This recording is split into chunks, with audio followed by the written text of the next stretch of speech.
Hi welcome to Kiran TV. ఈరోజు మనతో political analyst and business mentor Shri Divakar Singh గారు మనతో ఉన్నారు. ఈరోజు టాపిక్ ఏంటంటే నాకు యాక్చువల్గా నాకున్న డౌట్స్ అన్ని ఆయనతో క్లారిఫై చేసుకోవాలనుకుంటున్నాను. డౌట్స్ ఏంటని అడగండి ఒకసారి. అదేంటంటే ఇప్పుడున్న స్టేట్స్లో, తెలుగు స్టేట్స్లో పాలిటిక్స్ అనేవి కరెక్ట్గా ఉన్నాయా? అంటే పాలిటిక్స్ అంటే ఏంటి అసలు?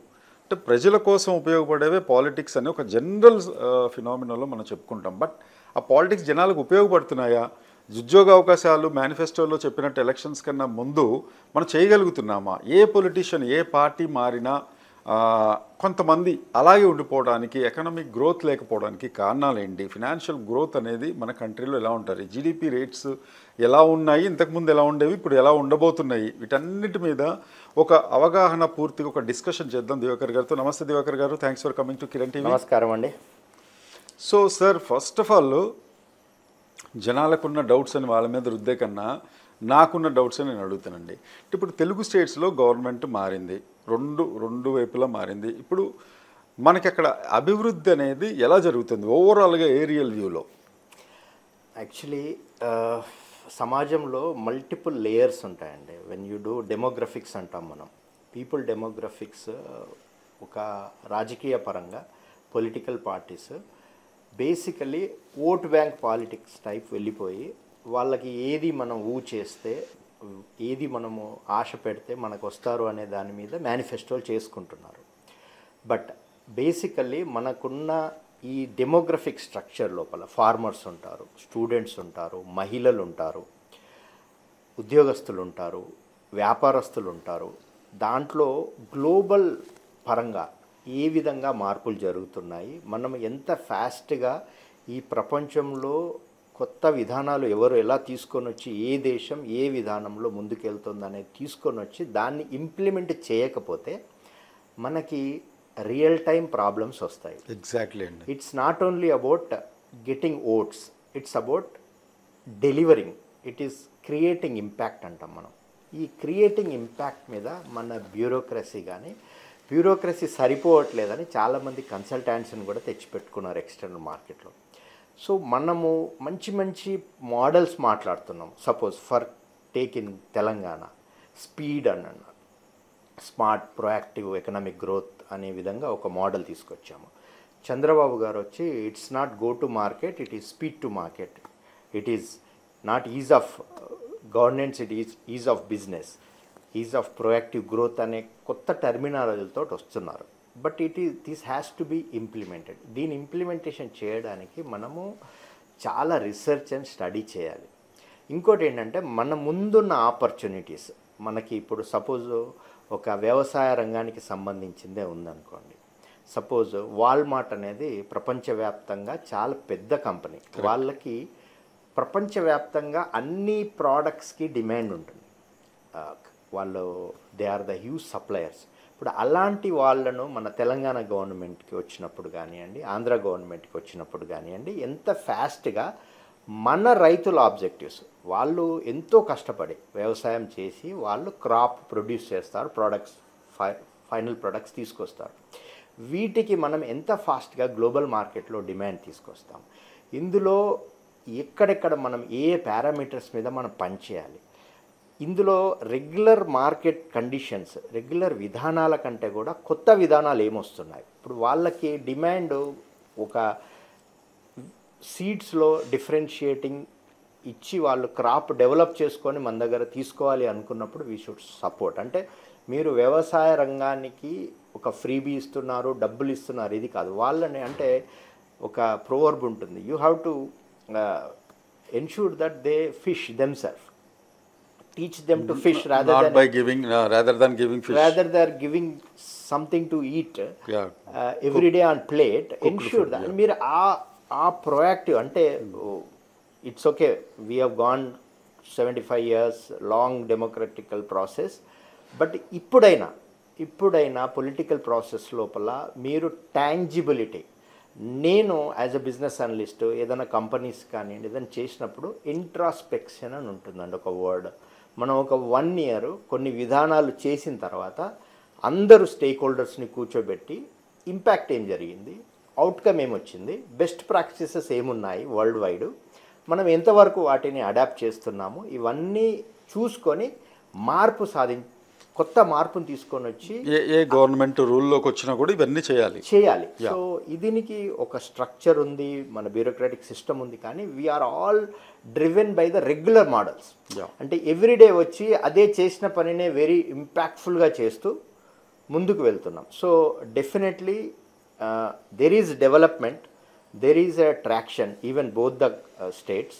మన దగ్గర కూడా జీసీసీ రెవల్యూషన్ బాగా అయింది. మన దగ్గర మంచి IT resources, artificial intelligence based resources ఉన్నారు కాబట్టి గ్లోబల్ కేపబిలిటీ సెంటర్స్ అని చెప్పేసి not only ODCs offshore development centre అని ఓన్లీ డెలివరీస్ చేసేవాళ్ళం మనం ఇక్కడ నుంచి. ఇప్పుడు గ్లోబల్ కేపబిలిటీ సెంటర్స్ అని almost replica of your main offices of Fortune 1000 companies, Fortune 2000 companies అంటాం మనం. అంటే వరల్డ్లోనే 1 నుంచి 1000 కంపెనీలు టాప్, అందులో ఉన్న మేజర్ కంపెనీస్ మన హైదరాబాద్ వైపు చూడడానికి ఇక్కడున్న రీసోర్సెస్, ఇక్కడున్న వాతావరణం ఇవన్నీ ఉన్నాయి. ఇది తెలంగాణ పరంగా. ఇదే విధంగా మీరు ఆంధ్ర తీసుకుంటే Andhra is a very resourceful state అండి. ఇప్పుడు మనం తెలంగాణకి మీరు ఎన్ని చేసినా కానీ ఐటీ పరంగా ఫార్మా పరంగానే వస్తుంది, కానీ ఆంధ్ర ఇన్వెస్ట్మెంట్ డ్రైవ్ అనేది usually minerals and they have coastal belt, they have oil resources, they have everything. So ఆ పొటెన్షియల్స్ని మ్యాప్ చేసి గ్లోబల్ పరంగా ఎవరికి ఇక్కడ మనం తీసుకురావాలి, ఎంత అగ్రెసివ్ మనము ఇంటర్నేషనల్ మార్కెట్ని మనం వెళ్ళేదానికంటే కూడా ప్రొయాక్టివ్గా ఆయా కంపెనీలను మన దేశాలకు ఎలా రప్పించాలి, మన రాష్ట్రాలకు వచ్చి ఇక్కడ లిటరల్గా వాళ్ళు చూసి ఎక్స్పీరియన్స్ అయ్యే విధంగా వాళ్ళకి ఆ బిజినెస్ పరంగా, అంటే నేను ఎక్కువగా బిజినెస్ సైడ్ ఉన్నాను కాబట్టి. సార్, ఒక బిజినెస్ అనలిస్ట్గా పొలిటికల్ అనలిస్ట్గా ఉన్నారు కాబట్టి మీకు ఈ 2 పాయింట్స్ని క్లబ్ చేసి అనలైజ్ చేసుకుంటే గతంలో గవర్నమెంట్ తెలంగాణ ఏపీలకి కొన్ని మేనిఫెస్టోలో కొన్ని చెప్తారు, మేము ఉద్యోగ కల్పన చేస్తాము, చాలా గట్టిగా ఈసారి అగ్రికల్చర్ ఇది చేస్తాం, ఫార్మర్స్కి చాలా బెనిఫిట్ అయ్యేలాగా పథకాలు తీసుకొస్తూ ఉంటారు. అట్లా అందులో కొన్ని చేస్తారు, కొన్ని చేయలేకపోతారు. అయితే మెయిన్ ఆబ్జెక్టివ్ ఏంటంటే మన సెంటర్ పాయింట్ ఏదైతే ఉంటుందో దాని గ్రోత్ అండ్ జీడిపి గ్రోత్ అనేది వెరీ ఇంపార్టెంట్. దీని మీద కరెక్ట్గా మీ అనాలిసిస్ చెప్పండి ఒకసారి. ఇప్పుడు మనం ఎప్పుడైనా ఏదైనా మాట్లాడేటప్పుడు ఇంకో బెంచ్ మార్క్ తీసుకొని మాట్లాడితే ఇట్ ఈస్ వెరీ క్లియర్, అంటే మనం ఏ విధంగా బేరీజ్ వేసుకుంటున్నాం. ఎగ్జాక్ట్లీ. ఇప్పుడు చైనా, ఇండియా 2 దేశాలు తీసుకోండి మీరు, ఒకటేసారి ఒకటే పొజిషన్ నుంచి స్టార్ట్ అయ్యాయి 40s లోపల. వాళ్ళు ఇండస్ట్రియలైజేషన్ వైపు చాలా ఎఫర్ట్స్ పెట్టారు. ఎప్పుడు కూడా మీరు ఎఫర్ట్స్ పెట్టగానే సక్సెస్ కారు, వాళ్ళు ఫెయిల్ కూడా అయ్యారు. వాళ్ళు ఉమెన్ ఎంపవర్మెంట్ మీద ఐరన్ లేడీ అనే కాన్సెప్ట్ తీసుకొని వచ్చి వాళ్ళు డ్రైవ్ చేశారు. ఇవన్నీ కంటిన్యూస్ ఎఫర్ట్ వాళ్ళు mid-70s mid-80sకి వచ్చే వరకు ఇవన్నీ ఒక ప్రాక్టికల్ పర్పస్కి ట్రాన్స్ఫార్మ్ అయ్యాయి. అక్కడ లాజిస్టిక్స్, ఇన్ఫ్రాస్ట్రక్చర్, లేబర్ ఇంటెన్సివ్, ఎక్కడైతే ఎక్కువ మంది పనిచేస్తారో క్వాలిటీగా పనిచేస్తారు అక్కడ ఇన్ఫ్రాస్ట్రక్చర్ ప్రొవైడ్ చేసి ప్రొడక్షన్ మ్యానుఫ్యాక్చరింగ్ కెపాసిటీకి సంబంధించిన అన్ని విధానాలని మార్కెట్ ఓపెన్ అప్ చేసి వాళ్ళు మ్యానుఫ్యాక్చరింగ్లో ఈరోజు 1.4 ట్రిలియన్ ఎక్స్పోర్ట్స్ చేస్తున్నారు చైనా. మనము అదే టైంలో అదే స్వాతంత్రం వచ్చి అదే విధంగా మనం డ్రైవ్ చేసి వాళ్ళు అగ్రేరియన్ సొసైటీయే, వాళ్ళు అగ్రికల్చర్ బేస్డే ఉన్న వాళ్ళు అగ్రికల్చర్ని ఎగ్జాక్ట్గా సపోర్ట్ చేస్తూ ప్యారలల్గా వాళ్ళు మ్యానుఫ్యాక్చరింగ్ని చాలా స్ట్రాంగ్గా తీసుకెళ్ళి ఈరోజు దే ఎంజాయ్డ్ ద ఎంప్లాయబిలిటీ. అక్కడ employability of the people, productivity global మార్కెట్కి చైనా మనం ఇప్పుడు కూర్చున్న ప్లేస్లోనే probably 60% of the products must have come from China. Even మనం అనుకునే ఫార్మా కంపెనీస్కి కావాల్సిన ఏపీఐ ఇంగ్రీడియంట్స్ కూడా మనకి చైనా నుంచి వస్తున్నాయి. సో వాళ్ళు ఒక స్టాండర్డ్ సెట్ చేశారు. సో అదేవిధంగా మనము కొన్ని సర్టెన్ డైరెక్షన్స్ మ్యానుఫ్యాక్చరింగ్ మీద ఫోకస్ చేయాలి. మనం సర్వీసెస్ సెక్టర్ మీద ఎక్కువ ఫోకస్ చేశాం భారతదేశంలో. సర్వీసెస్ సెక్టర్కి రెవెన్యూస్ ఉంటాయి, కానీ ఏంటంటే మనకు ఐపీ ఉండదు. మనం ఆల్వేస్ గ్లోబల్ ఇన్నోవేషన్స్కి సపోర్ట్ చేస్తూ ఉంటాము. మన దగ్గర almost America youth talent skills China తోటి ఎట్ పార్ మన దగ్గర రీసోర్సెస్ ఉన్నారు, హార్డ్ వర్కింగ్ రీసోర్సెస్ ఉన్నారు. ఓన్లీ గ్యాప్ ఏంటంటే రైట్ పాలసీస్. మన దగ్గర పాలసీ పారాలిసిస్ అని ఈ బ్యూరోక్రాటిక్ సిస్టమ్ లోపల ఈ ఈ టైం బయింగ్ ఈ స్ట్రక్చర్స్ వల్ల ఏమైందంటే మనం ఒక స్పెసిఫిక్ సెగ్మెంట్ మీద ఇంత మంచి రీసోర్సెస్ ఉండి ఇంత పొటెన్షియల్ రీసోర్సెస్ ఉండి కూడా మనము కొద్దిగా వెనుకబడిపోయి ఈరోజు 430 బిలియన్ టు 1.4 ట్రిలియన్ అంటే ఆల్మోస్ట్ మనం 30%లో ఉండిపోయాం గ్లోబల్ మార్కెట్కి. అయితే ఇప్పుడు మనం కాంటెక్స్చువల్గా మాట్లాడుకుంటే మనకు ఒక పెద్ద అడ్వాంటేజ్ ఉంది కంపారేటివ్లీ చైనాని మనం బేరీజ్ వేసుకుంటే. చైనా ఉన్న ప్రతి మ్యానుఫ్యాక్చరింగ్ది లేబర్ ఇంటెన్సివ్ ప్రాసెస్లో వాళ్ళు రీలింగ్ చేసి వాళ్ళు మ్యానుఫ్యాక్చరింగ్కి డిమాండ్ క్రియేట్ చేసేసుకున్నారు. ఇప్పుడు వాళ్ళకి 200% 250% టారిఫ్ వేస్తే అమెరికా దే గాట్ స్టక్, వాళ్ళ ప్రొడక్షన్ అనేది ఆగదు. సో మనకి లక్కీలీ మనకున్న ఎంటైర్ మ్యాన్ పవర్లో చాలా తక్కువ మంది మ్యానుఫ్యాక్చరింగ్లో ఇన్వాల్వ్ అయి ఉన్నారు కాబట్టి ఇప్పుడు భారతదేశానికి ఒక మంచి అవకాశము artificial intelligence, IoT and robotics ద్వారా మీరు ఈ మ్యానుఫ్యాక్చరింగ్ ప్రాసెస్ని లేబర్ ఇంటెన్సివ్ నుంచి ఆటోమేషన్కి మార్చగలిగితే మన దగ్గర రీసోర్సెస్ ఉన్నారు కాబట్టి మనం చాలామంది రీసోర్స్ని ప్రొడ్యూస్ చేశాము, కానీ వాళ్ళకి ఆ రైట్ డైరెక్షన్లో మనము ప్లాట్ఫామ్స్ ఇవ్వలేకపోయాము. సో ఇప్పుడు మీకు తెలుసు ఇంజనీర్స్ అంతా ఎంప్లాయబిలిటీ తగ్గిపోయి వాళ్ళు వేరే వేరే డైవర్స్ ఫీల్డ్స్లో వెళ్ళిపోతున్నారు. ఎగ్జాక్ట్లీ. సో అది ముందు నుంచి కూడా మేము ఎంఫసైజ్ చేస్తున్నాము. స్కిల్ డెవలప్మెంట్ అంటే హైదరాబాద్ అంటే తెలంగాణ అంటే ఐటీ ఒక్కటే కాదు, మన డెమోగ్రఫిక్స్కి వరల్డ్ స్కిల్ సెంటర్ లాంటి ఒరిస్సాని ఎగ్జాంపుల్ తీసుకుని ఇక్కడ గవర్నమెంట్ పాలసీస్ చేంజ్ చేసుకుని కొంత యూటర్న్ తీసుకొని ఇప్పుడు ఏదైతే అవసరం ఉంది, ఏ రంగాలకైతే అవసరం ఉంది, ఇక్కడ మ్యాన్ పవర్ అవసరం ఉంటుంది అనే దానికి కొన్ని సబ్జెక్ట్స్ యాడ్ చేసుకోవచ్చు మనం చదివే స్టడీస్లో కానీ లేకపోతే మనం చేసే డిగ్రీస్లో కానీ. సో ఆ రకంగా ఎందుకు అడుగులు వేయటం లేదనేది మెయిన్ క్వశ్చన్ అండి. ఇప్పుడు అంటే మనకి ప్రాసెస్ సిలబస్ ప్రాసెస్ కానివ్వండి కన్వెన్షనల్గా ఉంది. మనము ఎన్ఈపి 2.0 న్యూ ఎడ్యుకేషన్ పాలసీ తెచ్చుకున్నాం మనం, అది 2020లో చేశాము.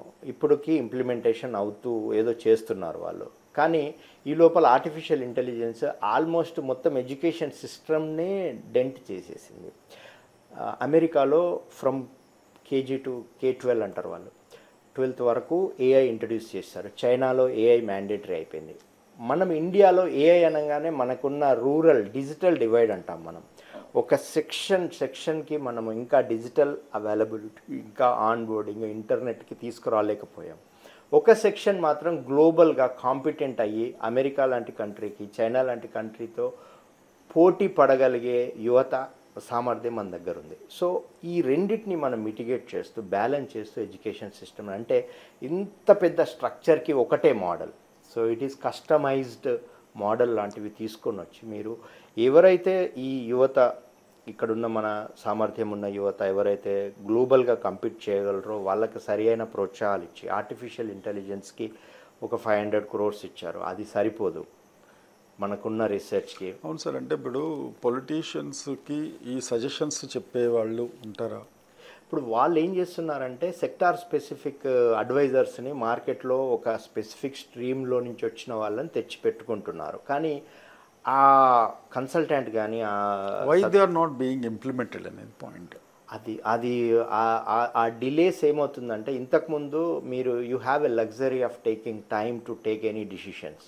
ఇప్పుడు గ్లోబల్ ట్రాన్స్ఫర్మేషన్ చేంజ్ ఇంత ఫాస్ట్గా అవుతుందంటే మీరు అడాప్ట్ చేయడానికి మీరు పాత విధానాలుగా మేము ఫైల్ అక్కడ పెడతాము, కోల్డ్ స్టోరేజ్ మోడల్ అని ఉంటుంది మన దగ్గర ఈ మన బ్యూరోక్రాటిక్ సిస్టంలో, ఇవన్నీ పక్క పెడదాము నెక్స్ట్ మంత్ చూసుకుందాము.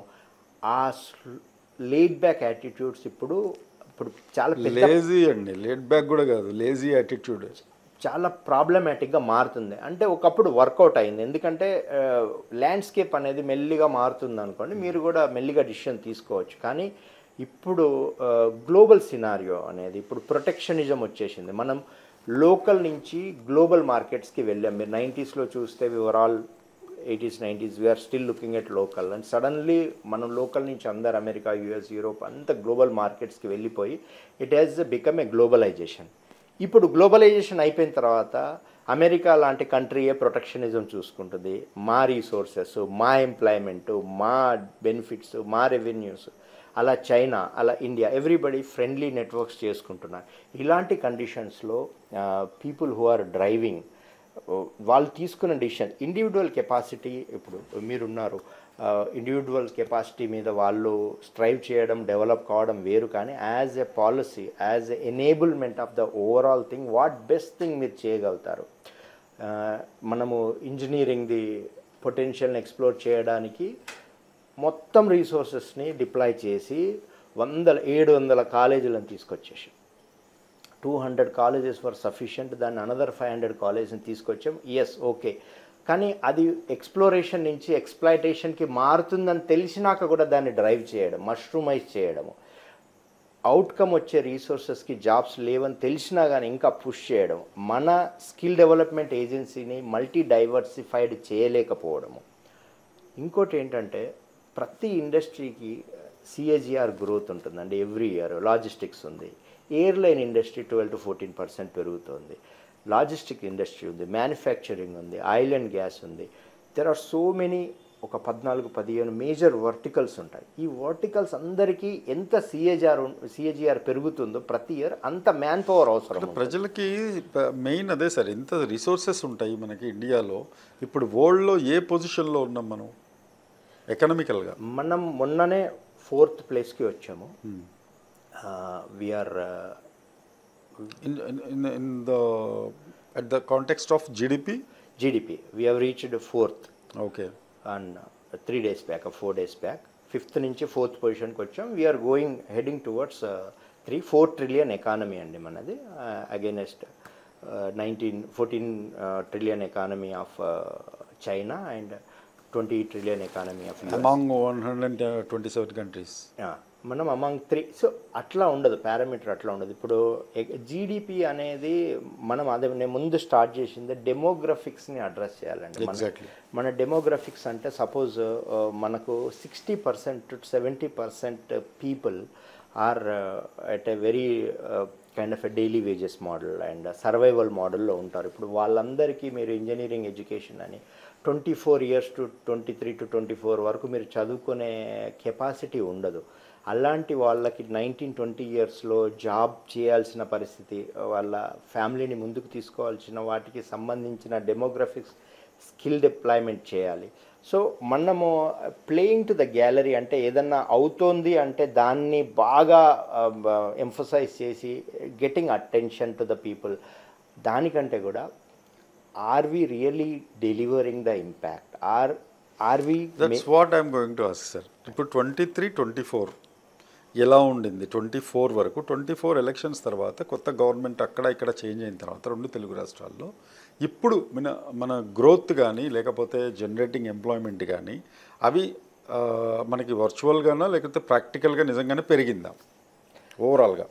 ఎంప్లాయ్మెంట్ పొటెన్షియల్ వల్ల పెరిగింది. ఇప్పుడు నేను ఐటీ సెక్టర్లో ఉన్నాను కాబట్టి మన దగ్గర 30 సంవత్సరాల్లో 160-170 జీసీసీస్ మన ఇక్కడ ఉండే, Hyderabad global capability centres or ODCs ఉండే.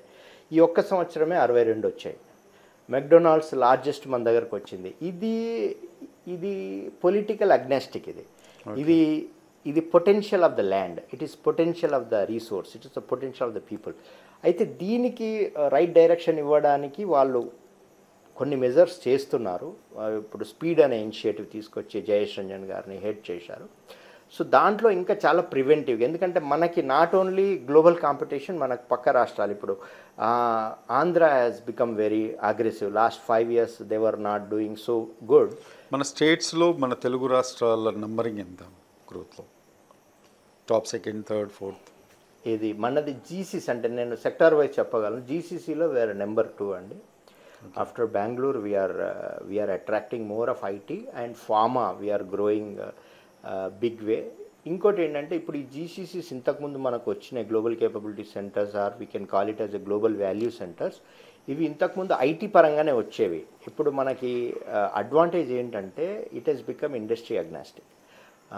మనకి మెక్డొనాల్డ్ వచ్చింది, వాళ్ళ R&D centre and major operations ఇక్కడికి తీసుకొచ్చారు. రీటైల్ అది. ఆయిల్ అండ్ గ్యాస్ వచ్చింది. మనకి దావోస్ ఇన్వెస్ట్మెంట్స్ ప్యాటర్న్ తీసుకుంటే కూడా పై చార్ట్ రన్ చేస్తే మల్టిపుల్ ఇండస్ట్రీ వర్టికల్స్ నుంచి మనకి ఇన్వెస్ట్మెంట్స్ వస్తున్నాయి. సో ఈ విధానాలన్నీ ఇంకా ఎంత ఫాస్ట్గా, ఇప్పుడు గవర్నమెంట్ ఎంప్లాయ్మెంట్ అనేది మీరు 35,000 ఇవ్వచ్చు, 40,000 ఎంప్లాయ్మెంట్ ఇచ్చామని చెప్పుకోవచ్చు, కానీ ప్రైవేట్గా ఇండస్ట్రీ వైజ్ మీరు ఎనేబుల్ చేస్తే private sector is that ancillary units కూడా ఉంటాయి. ఏరోస్పేస్ వచ్చింది అనుకోండి, దానికి సంబంధించిన చాలా వరకు యాంగ్జిలరీ యూనిట్ వల్ల ఎంప్లాయ్మెంట్ పెరుగుతోంది, గ్రోత్ పెరుగుతోంది. సో వీటన్నిటికీ మనము చాలా చేస్తున్నాము, కానీ ఇంకా ఇంట్రాస్పెక్ట్ చేసుకొని ఇంకా ప్రిడిక్టివ్ మోడల్లో ఇప్పుడు ఆర్టిఫిషియల్ ఇంటెలిజెన్స్ లాంటి టూల్స్ని వాడి ఏ కంపెనీలు మన వైపు రావడానికి సౌత్ ఈస్ట్ ఏషియాలో ఎక్స్పాన్షన్కి చూస్తున్నాయి అని ముందే పసిగట్టి వాళ్ళ చేస్తున్నారు. కానీ ఇంకా చాలా అగ్రెసివ్గా చేసి కాంపిటేటివ్గా నిలబడితే ప్రైవేట్ ఎంప్లాయ్మెంట్ పెరుగుతుంది. మనకున్న రిసోర్సెస్ స్థాయి ఏంటి అంటే మనకున్న ప్రోడక్ట్ వాల్యూస్ కానీ లేకపోతే రిసోర్సెస్ కానీ తర్వాత మనకున్న ఫార్మర్స్ ఎబిలిటీస్ కానీ ఎలా ఉన్నాయి?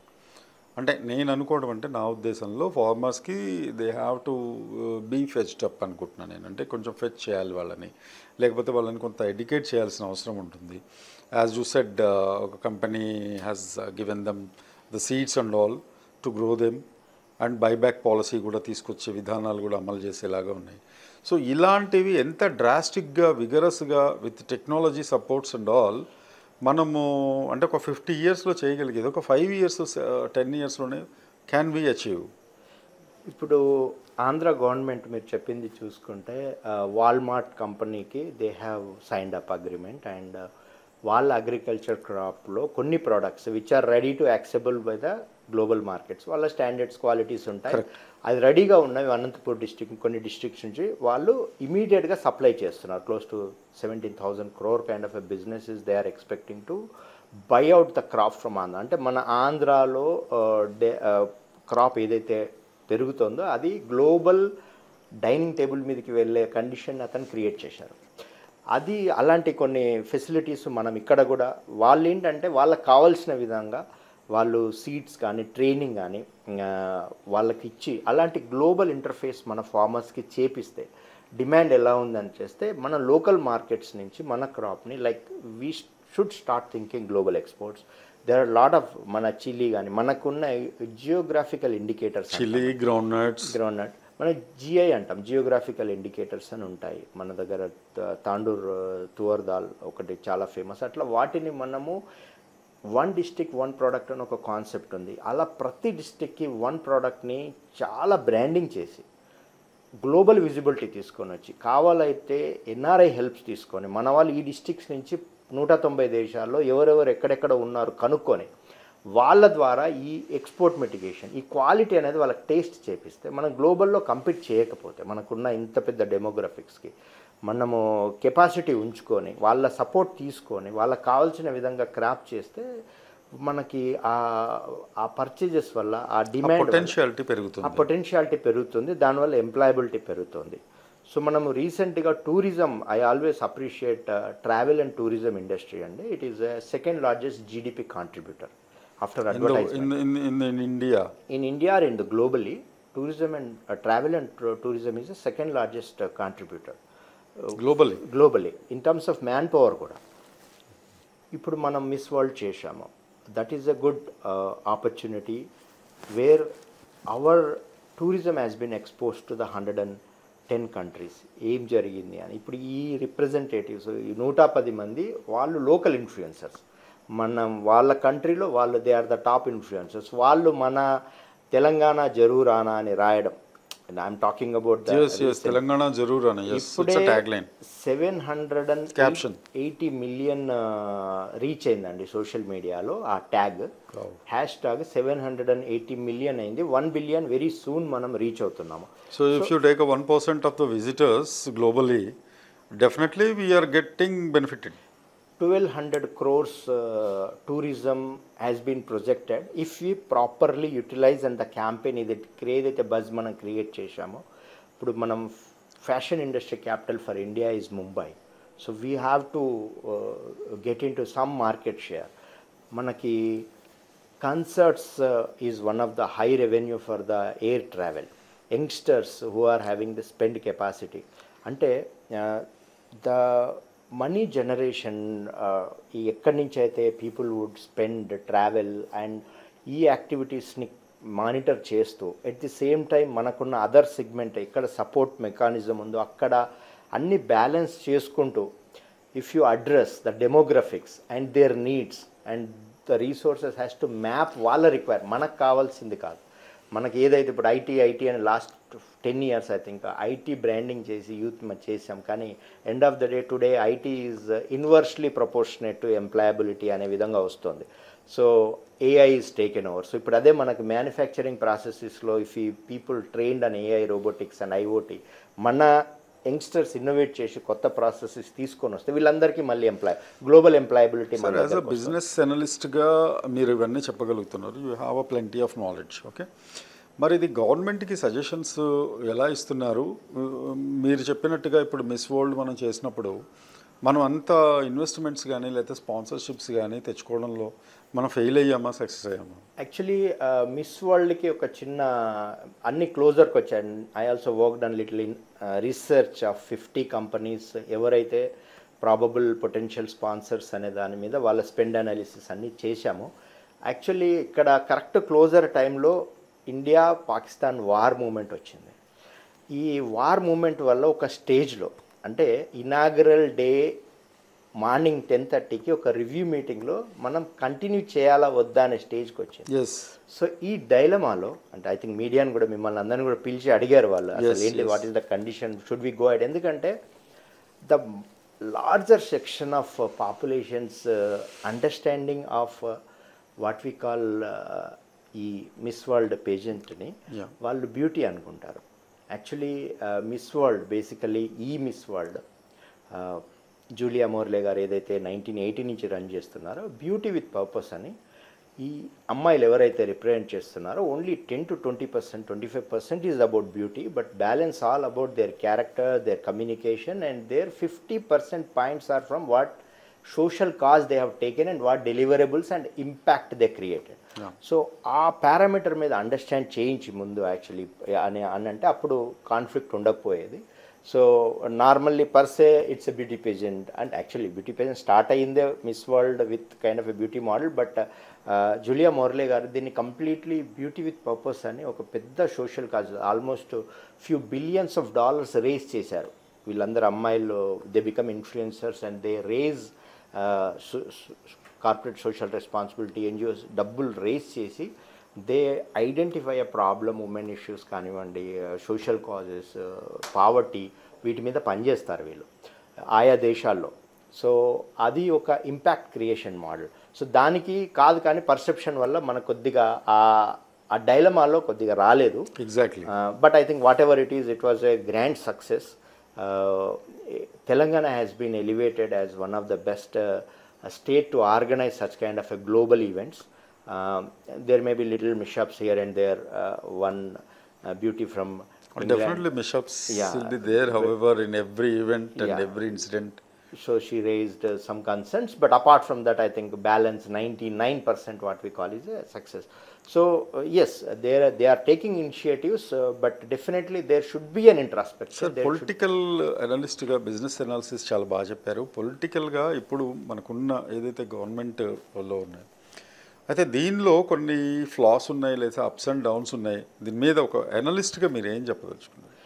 యాక్చువల్లీ మనకి ఇమేజ్ అంటే ఇప్పుడు మనకు కొన్ని మిత్స్ ఉంటాయి, అంటే ప్రజల్లో కూడా కొన్ని స్కాండల్స్ అవి కూడా ఉన్నాయి. ఏంటంటే మేబీ గవర్నమెంట్ ఎలా ఉండబోతుంది, లేదా కాంగ్రెస్ గవర్నమెంట్ సరిగ్గా చేయలేకపోతుంది, లేదా ఒక ఈవెంట్ కూడా సరిగ్గా చేయలేకపోయింది, అండ్ కొన్ని ఏదైతే మేనిఫెస్టోలో చెప్పారో ఆ మేనిఫెస్టో కూడా కొంత ఇంప్లిమెంట్ చేయలేకపోతుందని ప్రజల్లో నిజంగా ఉందా, లేకపోతే ఇది కేవలం భావన, లేదా కొంతమంది అపోజిషన్ వాళ్ళు చేస్తున్నదా, లేకపోతే what is the aerial opinion from your side? See, opposition, especially the BRS opposition parties, they have done some signature programmes like global entrepreneur summit అని బయో ఏషియా అని ఇవన్నీ చాలా సక్సెస్ ఫార్ములా 1 ఇవన్నీ చేశారు వాళ్ళు. సో వాళ్ళు ఏంటంటే మేమే చేయగలము, వేరే పార్టీ చేయలేదు అనే విధంగా ఎస్టాబ్లిష్ చేయడం. ఎందుకంటే వాళ్ళు చేసినట్టుగా అంతకుముందు గవర్నమెంట్స్ కూడా అంత గ్రాండియర్గా చేయలేదు కాబట్టి. So they got that perception. But usually it is bureaucratic system and the delivery model which does. ఇప్పుడు most of the times investments కూడా పొలిటికల్ లీడర్ వెళ్ళి మాట్లాడి సేల్స్ చేసి కన్విన్స్ చేయాల్సిన అవసరం ఉండదు. ఆ పొటెన్షియల్ని బట్టి ఇప్పుడు అక్కడ ఓఎన్జీసీ ఉంది అని అంటే అంబానీ గారు ఆంధ్రాలో పెట్టాల్సిందే 1,00,000 కోట్లు, నవీన్ జిందాల్ వచ్చి అక్కడ మినరల్స్ కోసం పెట్టాల్సిందే. సో అది రీసోర్స్ పొటెన్షియల్ ఉంటుంది. సో వాళ్ళ రోల్ చాలా తక్కువగా ఉంటుంది, పొలిటికల్ పార్టీ రోల్ చాలా తక్కువగా ఉంటుంది. కానీ వాళ్ళు మేము చేయగలిగాము, ఈ పార్టీ చేయలేకపోవచ్చు, ఈ లీడర్షిప్ చేయలేకపోవచ్చు అనే దాంట్లో వాళ్ళ పర్సెప్షన్లో అది కామన్ ఫినామినా. ఈ ఒకళ్ళు తెలుగులో చెప్పాలంటే జస్ట్ బురద జల్లుకోవడం తప్ప చేశారు. కానీ ఏంటంటే ఒకటి, ఇది ఒక గ్లోబల్ ఈవెంట్. సో మనము not only Telangana, miss world అనేది ఒక దేశానికి సంబంధించింది. మనకి భారతదేశంలోనే అది రెండోసారి అవుతుంది. సో సెకండ్ టైం అయినప్పుడు మన రాష్ట్రంలో మొట్టమొదటిసారిగా అయినప్పుడు మనం అందరం ఆల్ షుడ్ బి, ఇప్పుడు నియర్ బై ఎలక్షన్స్ కూడా ఏమీ లేవు ఎక్కువగా నాకు తెలిసి. అదే సార్, అదే అడుగుతున్నా, నియర్ బై ఎలక్షన్స్ ఏమి లేవని మీరు అంటున్నారు పొలిటికల్గా, కానీ చాలామంది ప్రజల్లో మాత్రం నియర్ బై ఎలక్షన్స్ ఉన్నాయని అపోజిషన్ వాళ్ళు కూడా అంటున్నారు. అంటే దీని మీద మీ ఒపీనియన్ ఏంటి?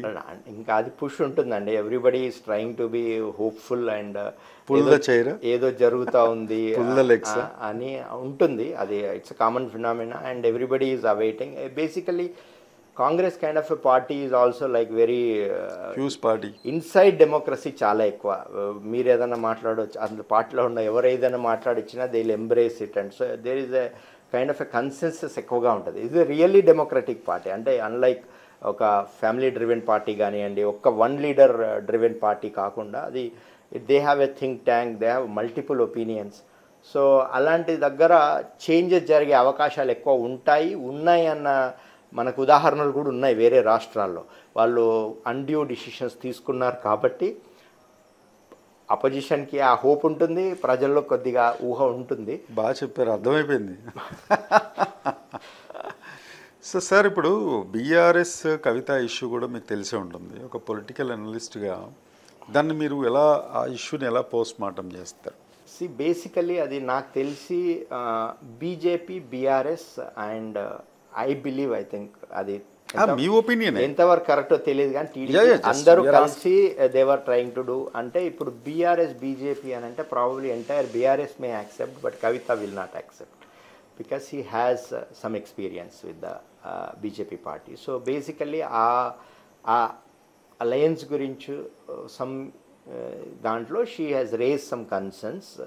అండ్ దట్టు బీజేపీ గురించి కేసీఆర్ గారు పెద్ద సభలో ఎక్కువగా ఆపోజిట్ చేయకపోవడం కూడా ఆమెకు నచ్చలేదు. అవును, మన ఆవిర్భావ సభలో. సో ఆమె ఏం చేసిందంటే యూజువల్ ప్యాటర్న్లో ఆమె యాక్చువల్లీ లెటర్స్ రాస్తుంది, ఎప్పుడు రాసినట్టు లెటర్ రాసింది. But this time I think for some reason it has leak. So దాంతో now it has become a turmoil. It is very inside party kind of an issue, they nothing for external. She may have an idea to be a parallel force within the, because the kind of an experience she has. ఆమె ముందు నుంచి జాగృతి అనేది ఒక parallel పెట్టుకొని ఉన్నారు. ఆమె కూడా leadership qualities ఉన్నాయని చెప్పి డెమాన్స్ట్రేట్ చేశారు. ఎంపీగా ఉన్నప్పుడు కూడా she has done a good job. So she has some accomplishment, some achievements. ఇప్పుడు ఫ్యామిలీలోనే అన్నారు కాబట్టి ఫ్యామిలీలో ఆవిడ పెట్టుకున్నారు, సరే వేరే పార్టీ పెట్టుకునే అవకాశాలు ఉన్నాయి అంటున్నారు బయట కూడా. సో మరి అపోజిషన్ ఇంట్లో నుండి రాదా, కుటుంబ సభ్యుల నుండి నువ్వెందుకు వేరుగా వెళ్ళిపోతున్నావు, అలా కాదు కదా అని చెప్పి ఒకవేళ కనుక తన పార్టీ ఎస్టాబ్లిష్ చేయదలుచుకుంటే కవిత గారు, అపోజిషన్ ఫ్రమ్ ఇన్సైడ్ ఫ్యామిలీ నుండే వద్దు అనే ఇది రాదంటారా? అంటే ఇది ఎలా ఉంటుందంటే ఒక కంబైన్ కాలేని పరిస్థితి ఎమర్జ్ అవుతుందనే భయంతో జరిగింది అది. ఎందుకంటే ఇప్పుడు it cannot travel with BJP వాళ్ళ దాంట్లో వాళ్ళకున్న కవిత గారికి ఉన్న ఎక్స్పీరియన్స్కి she cannot travel with BJP అనే ఐడియాతో వచ్చిందని నేను అనుకుంటున్నాను. రియల్గా ఇన్సైడ్ మనకు తెలియదు. ఆ పార్ట్ వచ్చినప్పుడు she doesn't have option. Either she should be out of politics or she should do it with her own model. So ఆ విధంగా ఆమె ఏదన్నా ప్లాన్ చేసుకొని వేరే యాక్టివిటీస్ అంటే may not be political side or she wanted to do the ప్రజాసేవ చేయాలని ఏదో అనుకుంటున్నట్టున్నారు. సో ఆ డైరెక్షన్లో వెళ్తున్నారు. సార్ అలాగే ఏపీలో అలయన్స్ నెక్స్ట్ ఎలక్షన్స్ వరకు అలా కొనసాగుతుందా, లేకపోతే నెక్స్ట్ ఎలక్షన్స్ వరకు కొనసాగినా ఆ తర్వాత కూడా కొనసాగుతుందా? AP is on sweet spot and now they are having a very good association with Modi garu and lot of politics between Janasena and TDP. Jansena and TDP is very cordial. The internal little bit of kind of a prioritizations కానీ అవి చిన్న చిన్నవి వస్తున్నాయి, కానీ అవి ఎక్కువ పెద్ద issues కావు. బికాజ్ వాళ్ళకి ఎంత చేసినా ఇంకా చాలా చేయాల్సిన పరిస్థితి ఉంది. సో బాబు గారు with his expertise and capability వాళ్ళు చేస్తారు. But I think there should be a major support system for Pawan Garu from BJP will emerge, and he is emerging as a very good leader. And past 1.5 year lo enta transformation jarigindi, atanu enta positive ga ante పోటీ చేసిన ప్రతి ఒక్క సీటుని గెలవగలిగే position కంటే ఒక్క seat మీ సీటే గెలవలేరు అనే position నుంచి అన్ని సీట్లు గెలిచే పొజిషన్కి తీసుకొచ్చారు అని అంటే దట్ ఈస్ ద ట్రాన్స్ఫర్మేషన్ అండి. And he is moving in right direction, his statements and everything is right. So he will emerge as one of the strong force, and alliance untundi continue chestaru, growth pattern lo undi till the next elections and growth pattern lo veltaru. Chaala decisions jarugutunnayi. ఏపీలో అయితే clear కట్గా ఉంది sir, వాళ్ళ వ్యూహాలు కానీ వ్యూహాత్మకంగా వ్యవహరించాలి కానీ వాళ్ళ మేనిఫెస్టోని వాళ్ళు రన్వేలో పెట్టే విధానం కానీ ఇదంతా బాగుంది. అయితే ఇక్కడ తెలంగాణలో మాత్రమే కొంత అనిశ్చితి నెలకొంటుంది. అలాగే ప్రతిపక్షంలో ప్రధాన ప్రతిపక్షం మనకి టీఆర్ఎస్, దాని బీఆర్ఎస్లో కూడా కొన్ని వాళ్ళకి అంటే కుటుంబంలో ఫ్యామిలీ పరంగా కావచ్చు, లేకపోతే బయట కూడా కావచ్చు, కొంత వ్యతిరేకత కూడా వస్తుందన్నమాట అయితే వాస్తవమే. కాంగ్రెస్ పార్టీలో కూడా అదే అనిశ్చితి ఉందని చెప్పి ఒక బయట అయితే టాక్ ఉందండి వెరీ క్లియర్గా. అంటే ముఖ్యమంత్రి పదవి కోసం ఇంకొంతమంది లీడర్స్ కూడా ట్రై చేస్తున్నారు. సో కొంత అనిశ్చితి అయితే ఉంటుంది. మేబీ ఎలక్షన్స్ కూడా రావచ్చు అనే పరిస్థితి కూడా అనిపిస్తుంది. What you say that? లేదండి, యాక్చువల్లీ ఐ థింక్ అలాంటి పరిస్థితులు ఏమీ రావని నేను అనుకున్న. ఎలక్షన్ అంత పరిస్థితులు అయితే రావు. ఒకటి ఏంటంటే కొద్దిగా సెంట్రల్ గవర్నమెంట్ సపోర్ట్ అనేది మనకున్న expenses okay 18,000 crores is what monthly expenses and more than 6,000 crores is going towards debt అని చెప్తున్నారు రేవంత్ గారు. అయితే ఇది running A state kind of A conditions and revenues వచ్చేదానికి వాళ్ళు ఇచ్చిన ప్రామిసెస్ని నిలబెట్టుకోవడానికి చాలా వరకు ట్రాన్స్ఫర్మేషన్ జరగాలి, చాలా ఇనిషియేటివ్స్ తీసుకోవాలి, పాజిటివ్గా ముందు తీసుకెళ్ళాలి, దానికి సెంట్రల్ గవర్నమెంట్ సపోర్ట్ ఉండాలి.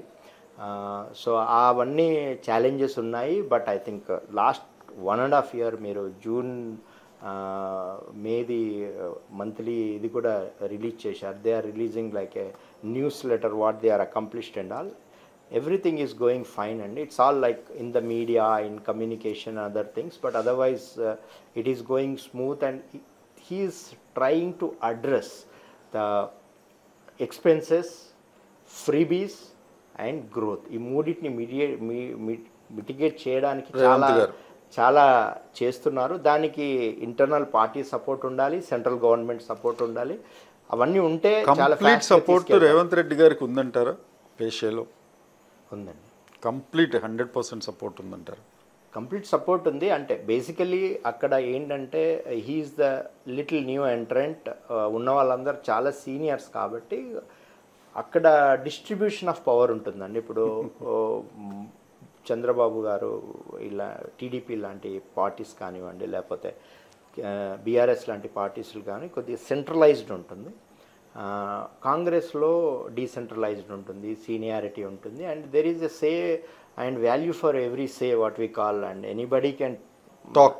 హనుమంతరావు గారు సడన్గా ఏదన్నా రేస్ చేయొచ్చు, ఇలా కాదు ఇలా అనవచ్చు, కాంట్రడిక్టరీ మాట్లాడవచ్చు, అవన్నీ బయట కనిపిస్తాయి. But internally I think they are very strong and they are going and all implementations మీరు చూస్తుంటే కూడా పర్ఫెక్ట్గా తీసుకెళ్తున్నారు.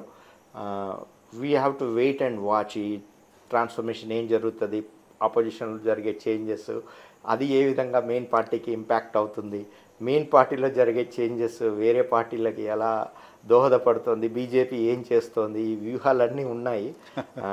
సో బట్ సో వెళ్తుంది. మీ మాటల్లో ఎవరికి నచ్చినవి వాళ్ళు తీసుకునే విధంగానే ఉంది, వినేవాళ్ళకి చూసేవాళ్ళకి కూడా. And you have clearly said everything sir. Thank you very much